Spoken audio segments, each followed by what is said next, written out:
faced with reality.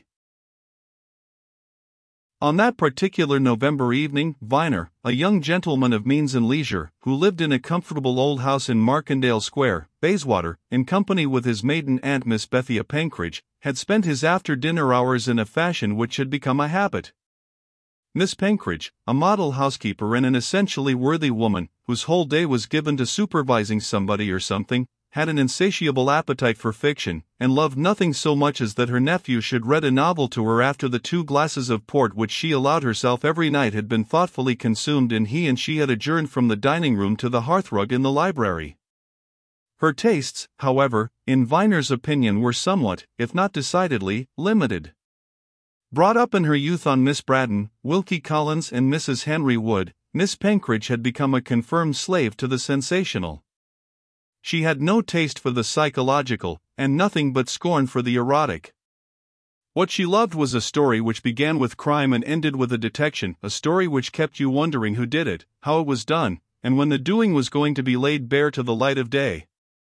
Nothing pleased her better than to go to bed with a brain titivated with the mysteries of the last 3 chapters. Nothing gave her such infinite delight as to find, when the final pages were turned, that all her own theories were wrong, and that the real criminal was somebody quite other than the person she had fancied. For a novelist who was so little master of his trade as to let you see when and how things were going, Miss Penkridge had little but good-natured pity. For one who led you by all sorts of devious tracks to a startling and surprising sensation she cherished a wholesome love, but for the creator of a plot who could keep his secret alive and burning to his last few sentences she felt the deepest thing that she could give to any human being, respect. Such a master was entered permanently on her mental library list. At precisely 10 o'clock that evening Viner read the last page of a novel which had proved to be exactly suited to his aunt's tastes. A dead silence fell on the room, broken only by the crackling of the logs in the grate. Miss Penkridge dropped her knitting on her silk-gowned knees and stared at the leaping flames. Her nephew, with an odd glance at her, rose from his easy chair, picked up a pipe and began to fill it from a tobacco jar on the mantelpiece. The clock had ticked several times before Miss Penkridge spoke. "Well," she said, with the accompanying sigh which denotes complete content. "So he did it. Now, I should never have thought it. The last person of the whole lot. Clever, very clever.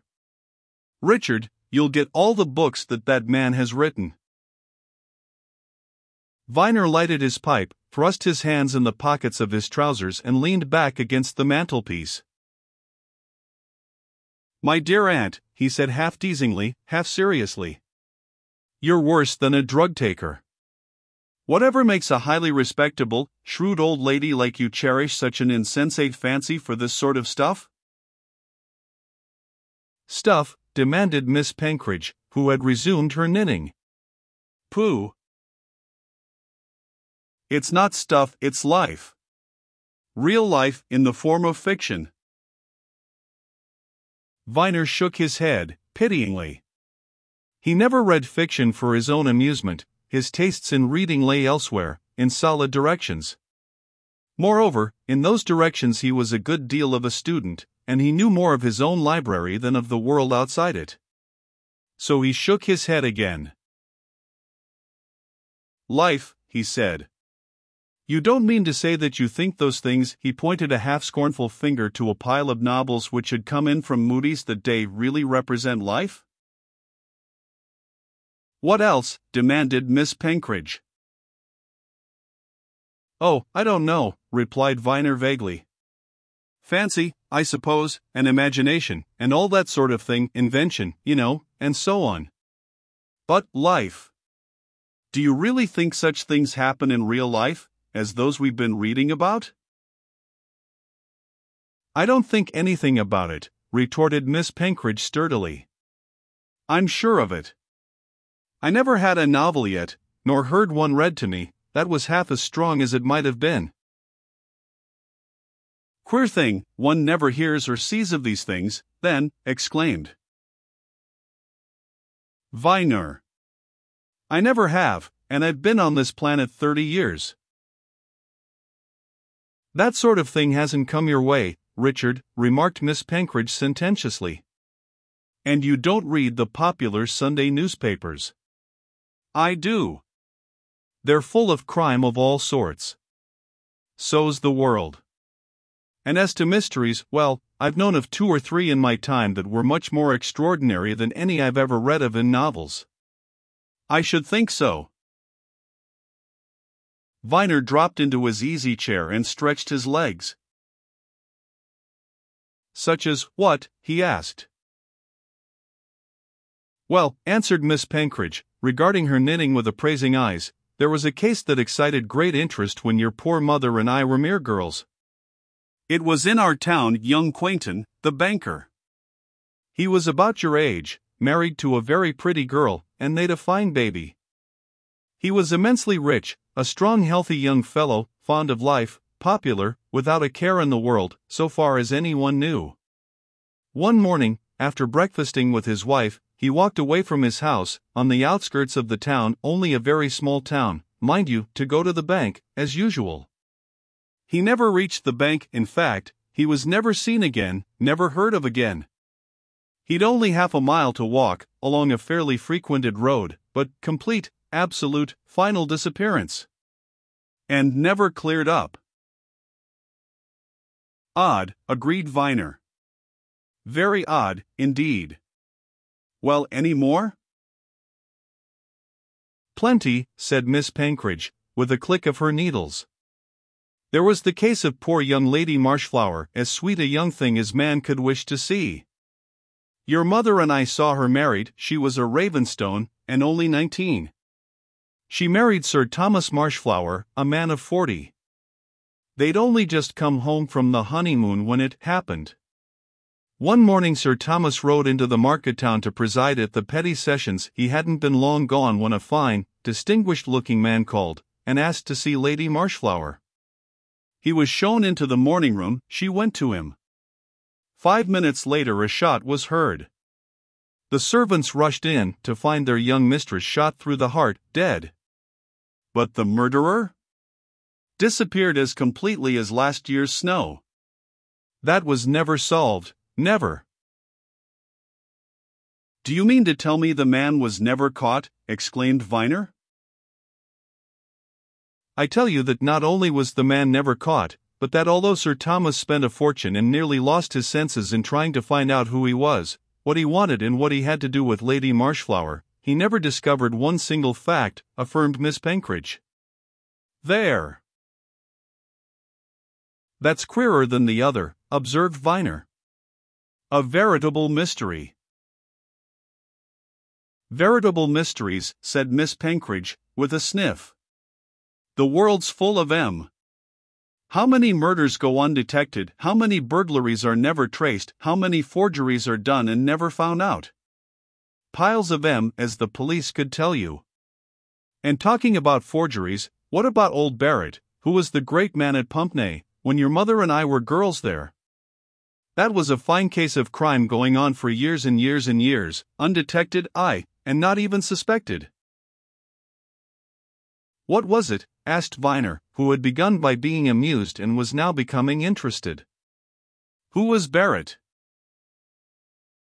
If you'd known Pumpney when we lived there, replied Miss Penkridge, you wouldn't have had to ask twice who Mr. Samuel Barrett was. He was everybody. He was everything except honest. But nobody knew that until it was too late. He was a solicitor by profession, but that was a mere nothing in comparison.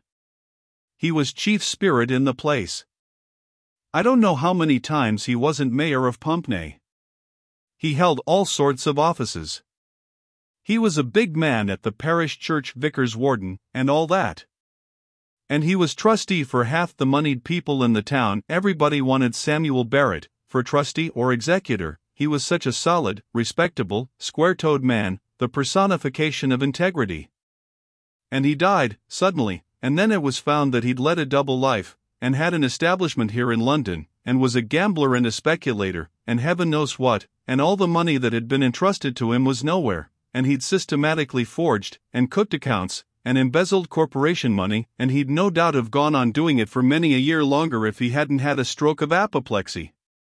And that wasn't in a novel, concluded Miss Penkridge triumphantly. Novels improbability, pooh. Judged by what some people can tell of life, the novel that's improbable hasn't yet been written. Well, remarked Viner after a pause, I dare say you're right, Aunt Bethia. Only, you see, I haven't come across the things in life that you read about in novels. You may yet, replied Miss Penkridge. But when anybody says to me of a novel that it's impossible and far-fetched and so on, I'm always inclined to remind him of the old adage. For you can take it from me, Richard, that truth is stranger than fiction, and that life's full of queer things. Only, as you say, we don't all come across the strange things. The silvery chime of the clock on the mantelpiece caused Miss Penkridge, at this point, to bring her work and her words to a summary conclusion. Hurrying her knitting into the handbag which she carried at her belt, she rose, kissed her nephew and departed bedward, while Viner, after refilling his pipe, proceeded to carry out another nightly proceeding which had become a habit.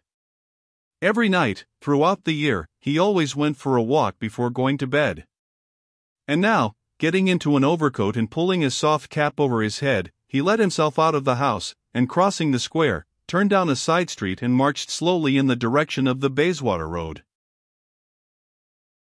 November though it was, the night was fine and clear, and there was a half-moon in the heavens. Also there was rather more than a suspicion of frost in the air, and the stars, accordingly, wore a more brilliant appearance. To one who loved night strolling, as Viner did, this was indeed an ideal night for the time of year, and on this occasion, therefore, he went further than usual, going along Bayswater Road as far as Notting Hill Gate, and thence returning through the various streets and terraces which lay between Pembridge Gardens and Markendale Square. And while he strolled along, smoking his pipe, watching the twinkling lights of passing vehicles and enjoying the touch of frost, he was thinking, in a half-cynical, half-amused way, of his Aunt Bethia's taste for the sensational fiction and of her evidently sincere conviction that there were much stranger things in real life than could be found between the covers of any novel. Those were certainly two very odd instances which she gave me, he mused, those of the prosperous banker and the pretty bride. In the first, how on earth did the man contrive to get away unobserved from a town in which, presumably, every soul knew him? Why did he go? Did he go? Is his body lying at the bottom of some hole by some roadside? Was he murdered in broad daylight on a public road? Did he lose his reason or his memory, and wander away and away? I think, as my aunt sagely remarked, that nobody is ever going to find anything about that affair. Then, my Lady Marshflower, there's a fine mystery. Who was the man? What did she know about him? Where had they met? Had they ever met? Why did he shoot her? How on earth did he contrive to disappear without leaving some trace? How? At this point Viner's musings and questionings were suddenly and rudely interrupted. Unconsciously he had walked back close to his own square, but on the opposite side to that by which he had left it, approaching it by one of the numerous long terraces which run out of the main road in the Westbourne Grove district, when his musings were rudely interrupted. Between this terrace and Markendale Square was a narrow passage, little frequented save by residents, or by such folk familiar enough with the neighborhood to know that it afforded a shortcut. Viner was about to turn into this passage, a dark affair set between high walls, when a young man darted hurriedly out of it, half collided with him, uttered a hasty word of apology, ran across the road and disappeared round the nearest corner. But just there stood a street lamp, and in its glare Viner caught sight of the hurrying young man's face.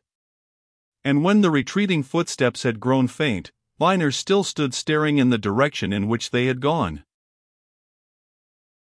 "That's strange," he muttered.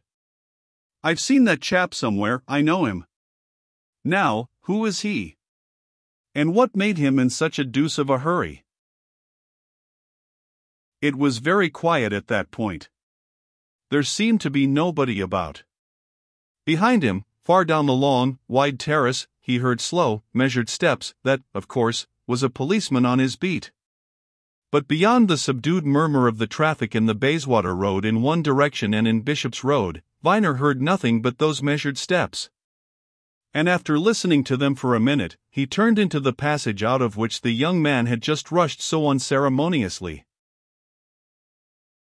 There was just one lamp in that passage, an old-fashioned affair, fixed against the wall, halfway down. It threw but little light on its surroundings. Those surroundings were ordinary enough. The passage itself was about 30 yards in length. It was enclosed on each side by old brick walls, so old that the brick had grown black with age and smoke. These walls were some 15 feet in height. Here and there they were pierced by doors, the doors of the yards at the rear of the big houses on either side. The doors were set flush with the walls. Viner, who often walked through that passage at night, and who had something of a whimsical fancy, had thought more than once that after nightfall the doors looked as if they had never been opened, never shut. There was an air of queer, cloistral or prison-like security in their very look. They were all shut now. As he paced down the passage, as lonely a place at that hour as you could find in all London. It was queer, he reflected, that he scarcely ever remembered meeting anybody in that passage. And then he suddenly paused, pulling himself up with a strange consciousness that at last he was to meet something. Beneath the feeble light of the one lamp Viner saw a man. Not a man walking, or standing still, or leaning against the wall, but lying full length across the flagged pavement, motionless, so motionless that at the end of the first moment of surprise, Viner felt sure that he was in the presence of death. And then he stole nearer, listening, and looked down, and drawing his matchbox from his pocket added the flash of a match to the poor rays from above. Then he saw white linen, and a bloodstain slowly spreading over its glossy surface.